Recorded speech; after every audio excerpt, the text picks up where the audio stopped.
Well, let me start with, the way that you cut these games kind of come about is either after Christmas or, in this situation, after an MTE, 3 games in 3 days. You kind of understand that we need to. This is our.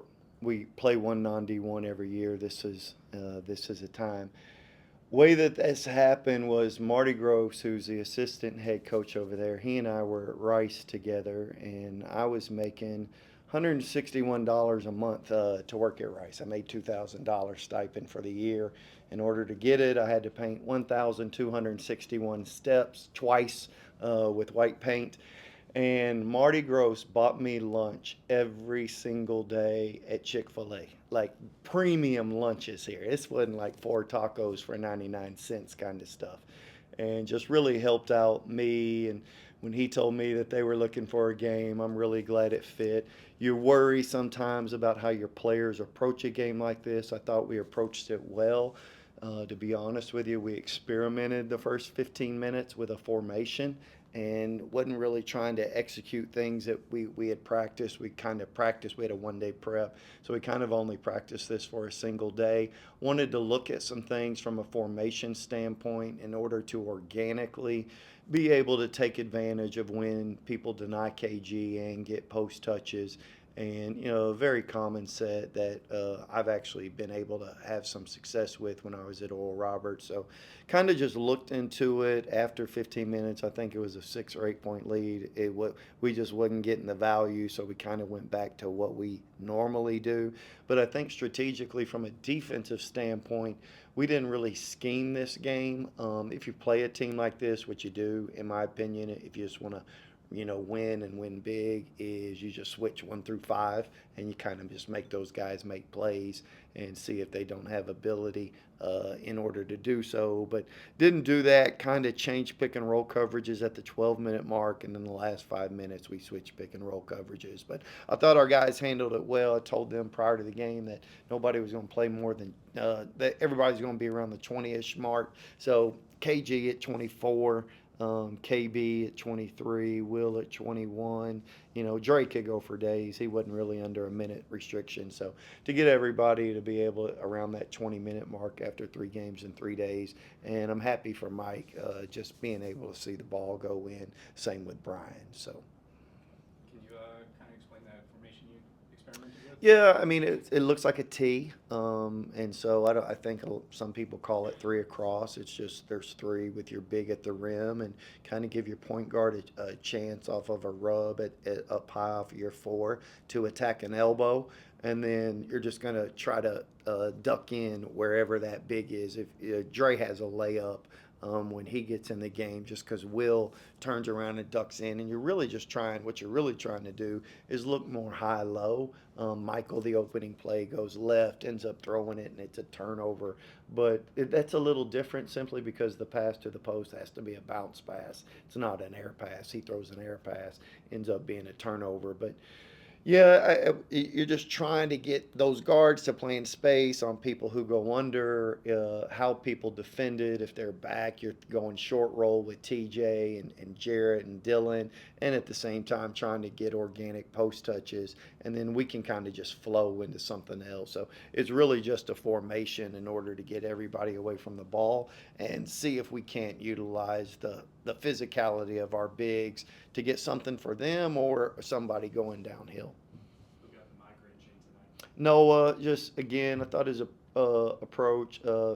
Noah, like we shoot free throws at the end of every practice, and um, we give you 15 minutes to make 10 in a row.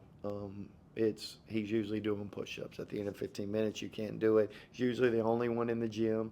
There was one day I stood in here for north of 2 hours, and until he got his 10 in a row. So for him to go on the 1-and-1, 2 for 2, he's relentless, right? His rebounds per minute are through the roof on a team like that. But 5 rebounds, 5 minutes. He just approaches it the right way. That day that I was with him here for more than 2 hours, he sent me this long text message at like 8 and just said thank you.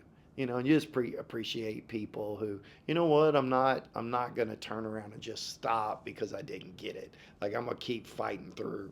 And because we told them it got to be like 8 o'clock at night. And I was like, Noah, that's good. We can just do this tomorrow. And he said, no, I'm going to get it. And then at like 9:15, you're like, dang it. I don't know if we should have let him carry on like this. I got things to do. We got games to prep for. But really just happy for Noah because he approaches this the right way. He asked to meet yesterday. And he just came in and we have a development plan for every month. And he said, can we go over this development plan and talk through it? He's a phenomenal kid, going to be a phenomenal player. Did you get what you wanted out of that first half, or was it kind of like Yeah, not really. I mean, the 8 threes, a little too much. Just didn't really understand personnel. I don't want to be disrespectful to Mount Marty, but didn't really pay. We paid attention. We presented a scout, but it wasn't like normal. That we need to find a way to win away from Coke Arena. And so there's been a lot of attention paid to Northern Iowa moving forward and paying attention to us. Like, what are the things? So, really, tonight was about us more so than an opponent. But uh, I think we got answers, there in the first half. Like, I mean, scrap that. That stuff doesn't work. But I don't know that it always works better in your brain than it does on the court. And that was the case the first 15 minutes. Yeah. I was curious, like, your opinion on was tonight productive? Like, did the team get better tonight? Yeah, again, we need to see Mike need to see the ball go in, and so that happened. Brian needed to see the ball go in. I think KB needs to continue to be able to make corner threes. I think there's elements of tonight that we'll be able to take away, and for us to be able to shift midstream after 15 minutes. To be honest with you, I was going into this trying to use the whole game, trying to play out of that formation, but it was obvious that we just weren't really comfortable in it. And again, I mean, we were just we practiced it for all of an hour and change. So all that to say, I think there's value in it. I mean, we're off tomorrow, but I think there's value in guys seeing the ball go in, and then getting nobody really playing more than 20 minutes. I think a game like that probably this time of year, 3 games in 3 days, is get more mileage out of that sometimes than you would have practice. You feel like you talked about the care factor of the Bahamas and everything like that. Yeah. The non-X and O's part of it. Do you think that they showed up the way that you wanted them to in practice and in this? Yeah, I mean, practice Sunday was good. Practice yesterday was good. I didn't think tonight how we came out and looked a little sluggish and that we're a little unsure of ourselves. That was on me. That was us again trying to experiment with something. But this is a really mature group. We were talking as a staff, and we've been a part of teams when you play these non-D1 games. I mean, I go back to a year ago, it was 20-20 at some point, and it was honestly a game for some of the second half there, and I just didn't think we approached it, and so was really worried about the after Christmas game. I knew I wasn't going to play games again after Christmas like that. Like, if we're going to do it, it's going to be after the MTE. So I do just how they approached it. I mean, could we have shot 12 of 24 clean looks? Thought guys were making shots, and again, I got what I wanted out of it. And for Brian to score back-to-back 2+ points after the slow start, Yeah. how rewarding is that for you to see that? Yeah, he's a good player. I mean, he's a little young, and sometimes this stuff makes decisions. What he knew how upset we were after fouling that 3-pointer in front of our bench, because the truth is we showed multiple clips of this today of it happening not only in practice but how you penalize again. I think if you're fouling a 3-point shooter, it is the most moronic play in basketball if you think about it. These guys turn around and shoot 84%. So if you think about a play like that, and just, I mean, that's a 2.52 play. It's a ridiculous point per possession number. If most teams are shooting 70%, it's a 2.1 play, and so it's it's the most moronic play in basketball, and we've got to stop avoiding it. But more importantly, he's got to get outside the body. He handled that. I was going to pull him. I decided not to, and I thought he handled it well. Because some guys will over there like, holy cow, he's pretty upset with me, and it'll impact him for the next 5 minutes. But he moved on pretty quickly. Is it stuff like that that's kind of holding him back from a bigger role? Yeah, Like, absolutely. Yeah. The first he had 11 points at half at that Mhm. Bahamas game. Can Mhm. you explain why doesn't he play after half? Is it just stuff like that he's got to clean up? Yeah, I mean, like at the end, you have to trust them defensively, and we have a lot of trust in Karan right now. It's either Karan or it's Brian. I mean, they're subbing in for one another, and when games are on the line, you're going to go with your more experienced guys. So for us, it was Karan. And so, he filled in the gaps mainly because Mike and Dre had 2 fouls. He's plenty capable offensively, and he gets a steal in that, going back to that game against Western Kentucky, he gets a steal, gets the dunk, and then the very next play, he just tries to get another steal rather than being solid. So then 12 gets it because he takes himself out of the play. They make a jump shot, and it's those little things like that where your discipline just isn't what it needs to be in order to be trusted in really tight games. Does that come down to just him being young and inexperienced? So some of it, again, our players have heard me say this. I mean, 5 times a day. There's a lot of people that play basketball. There's just very few of them that play winning basketball, and we have to play winning basketball. And I think Michael, um, this situation with Brian, Brian's got to understand what winning basketball and the plays that look like. And he has flashes, but when you're around him every day, you realize that sometimes he can kind of be a space cadet and just start floating. He did it today in shoot around, and you kind of got to remind him about what's happening. And just the focus in practice, like you said, another tough one on Saturday away from home. Yeah. What's the message? What are you really going to be harping on these next couple of days to make sure you guys learn from the Bahamas? Yeah, again, those are all 1 and 2 possession games in the Bahamas, and I can all go back to discipline issues. We're not going to get on you over missed shots. We'll get over on you shot selection. Missed shots happen. We're not going to let missed shots define us. We are going to respond the right way. We're going to let that define us.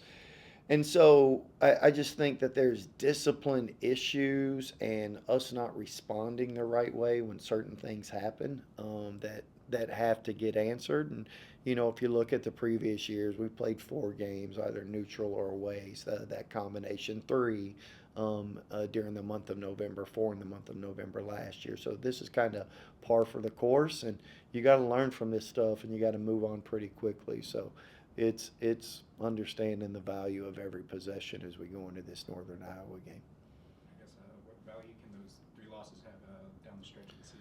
Yeah, I mean, I know, we don't like it. We're obviously extremely disappointed, but there's tremendous value there. Like you have to get exposed like that. You have to understand how teams are defending you in order to make sure this is not happening in February. So there's tremendous value there. You don't enjoy it, but if you just watch it, how Western Kentucky played, and to where they're basically daring some people to shoot, and then at the same time taking out KG and going through all of that.